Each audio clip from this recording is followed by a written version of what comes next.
Vikings, Valhalla grasped audiences with stunning cinematography, intense action, and dramatic storylines. The series acts as a spin-off to the 2013 drama from the History Channel and is an excellent follow-up to the previous series. Season 2 of the series is going to hit Netflix on January 12, 2023, 10 months after the release of the first season. Since it's been a bit of a gap, we don't blame you if some details are a little foggy. If you need to brush up on what happened in Season 1 before Season 2 releases, don't worry, we're here to help. In this video, we are going to recap all of the key moments from Season 1 to help you get back up to speed for the new season. So let's get started. Here's a rundown of everything that happened in Vikings, Valhalla Season 1. Episode 1, The Greenlanders. The first episode starts at a small Viking settlement in England, called Danelaw, on St. Brice's Day. At a feast, Sten announces that his younger brother, Prince Harold, is going to leave for Norway. He also announces that he is headed to London with his men to meet King Ethelred, but it ends up being a trap. The king tells the group that he is going to exterminate all of the Vikings living on the island, starting with Sten and his men, and then brutally killing everyone in the village. The story then transitions to Leif Erikson and a fleet of Viking ships arriving in Norway. The group of Vikings is planning for retribution for the English attack. Prince Harold meets Leif's sister Freydis, and they end up sleeping together. With her shirt off, Freydis shows Harold a scar in the shape of a cross on her back, revealing to him that she and her brother are not interested in the battle, but looking for the man who branded and raped her. The next day, Freydis and her brother Leif see her attacker arriving in the Viking sanctuary village, Kattegat, on a boat. They initially believed that her attacker was Jarl Olaf, Harold's half-brother and skilled fighter, who wants to convert the Vikings to Christianity in exchange for helping them in battle. Leif invades the army camp to try and get close to Olaf, but is attacked. In the attack though, Leif shows his strength and fighting skills, and Harold invites Leif to the great battle with them, but he rejects the offer. Later at a dinner in Kattegat, Freydis and Leif learn that her attacker was not Olaf, but his lieutenant. Freydis attacks and murders the lieutenant at the end of episode 1. King Canute wants to kill her, but Jarl Håkon decides to hold a trial instead. Episode 2, Viking. The second episode begins with Leif and his sister in jail, as King Canute and Jarl Håkon try to determine what the consequences for them should be. Leif and Freydis expect to be put to death, and Olaf advocates for this solution as well. However, during the heated trial, Harold suggests that Leif fight in the battle to siege London in order to pay off the debt of Freydis killing the lieutenant.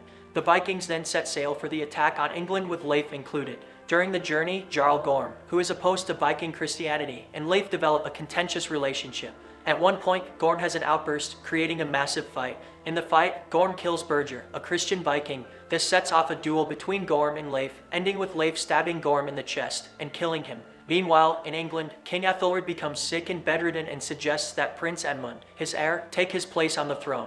Queen Emma then orders that Edmund travel to Mercia to gather allies for battle. We also see Ethelred propose the option of bargaining with the Danish fighters, but Emma is intent on England establishing its own army. This leads us into Episode 3. Episode 3, The Marshes. The episode starts with the Vikings landing in Kent, on the south coast of England. Upon landing, they violently raid a small village, where they learn that King Ethelred has died. This dulls their hopes for revenge, but they decide that killing Edmund will suffice. Meanwhile, in London, Edmund is intent on leading his army against the Norseman himself, which everyone else believes is a bad idea. At one point, we see Edmund practicing his sword fighting skills. To humble him, advisor Earl Godwin gets into a mock battle with Edmund and beats him easily. However, Godwin still pushes for Edmund to be crowned as king before battle. The Vikings are now on the way into London, moving through the southern marshes. Here, the Vikings are ambushed by British soldiers. The attack takes the lives of 6 Norsemen, and Leif ends up badly injured. The Vikings realize that the English are prepared for their plans to sneak an attack from the south.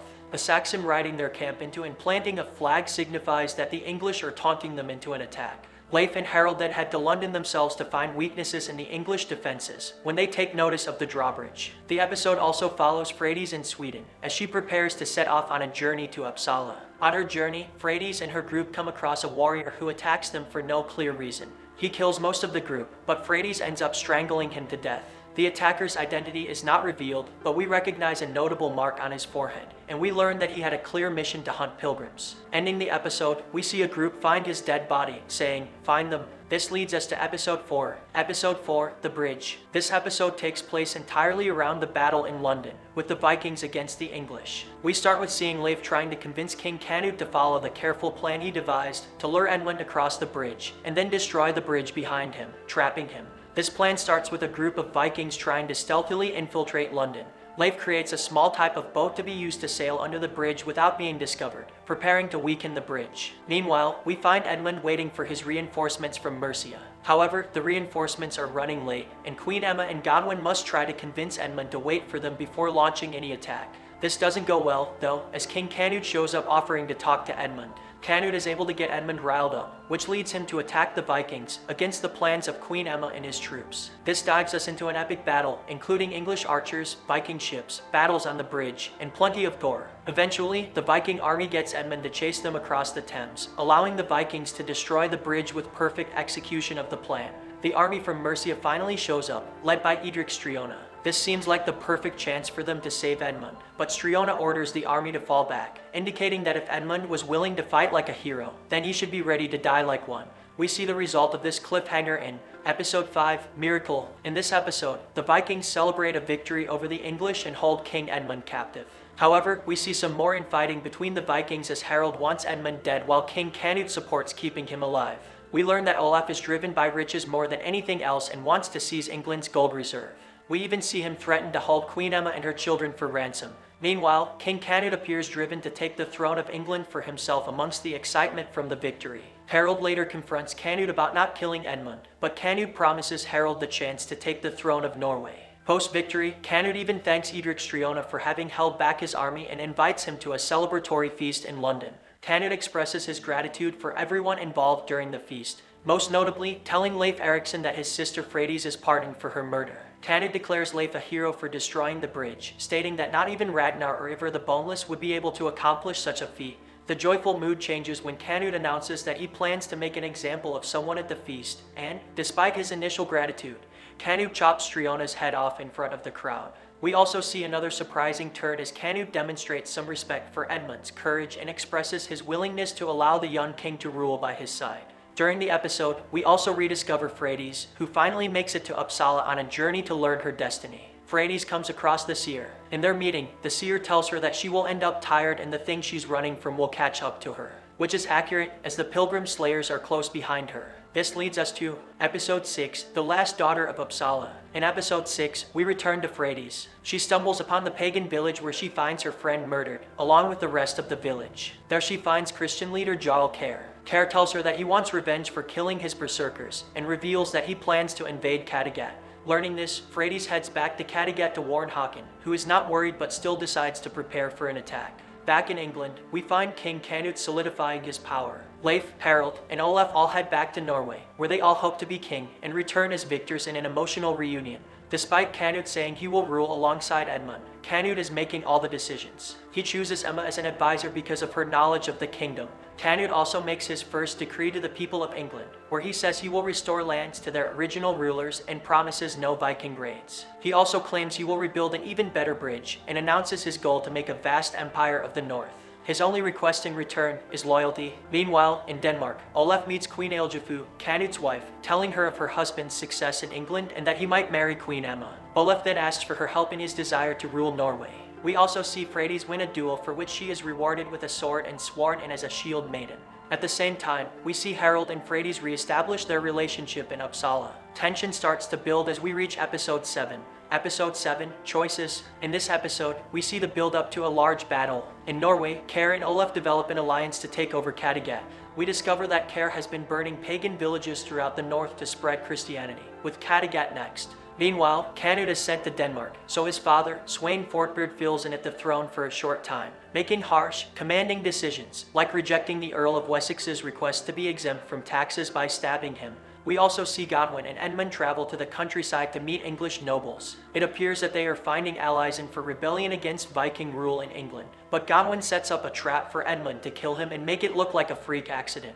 This throws the line of royal succession into shambles. In London, Canute's wife arrives to claim her place as Queen of England alongside her husband. However, Fortbeard states that Emma is the rightful queen because Ealhjafur's marriage is invalid as a pagan marriage. Back in Kattegat, Håkon chooses a sacrifice to the gods to send a message to Valhalla and receive the support of the gods in the upcoming battle. Finally, everything comes to a head in the final episode.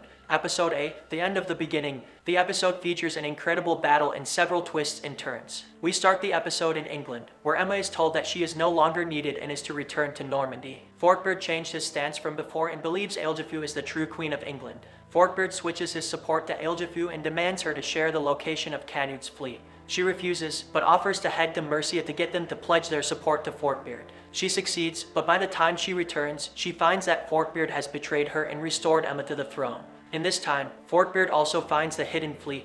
Back in Norway, the battle is about to begin. Harold meets with his brother Olaf and Care and warns them that the warriors in Kattegat are waiting for them. However, he wants peace, so he tries to encourage them to come to an agreement.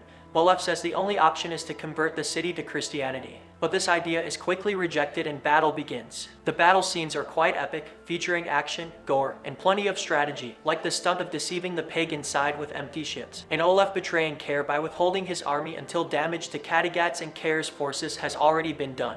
In battle, Håkon is killed. We then see an epic duel between Freydis and Care inside the Great Hall. Despite being beaten pretty harshly, Freydis manages to defeat Care. Harold and Freydis escape Kattegat while Leif remains in the village to fight. By the end, Olaf is the only one left and seems positioned to take the throne. However, Forkbeard and Canute's fleet arrive in Kattegat, ending any chance of him taking over. So there you have it, everything you need to be prepared for Season 2. What are you looking forward to in the new season? What are your takeaways from Season 1? Let us know down in the comments. Make sure to like this video and share it with your friends so they can stay up to date for the new season also. And before you go, make sure you subscribe so you can keep up with all of the important updates surrounding TV and film, including recaps, reviews, and behind-the-scenes breakdowns. Thanks for watching.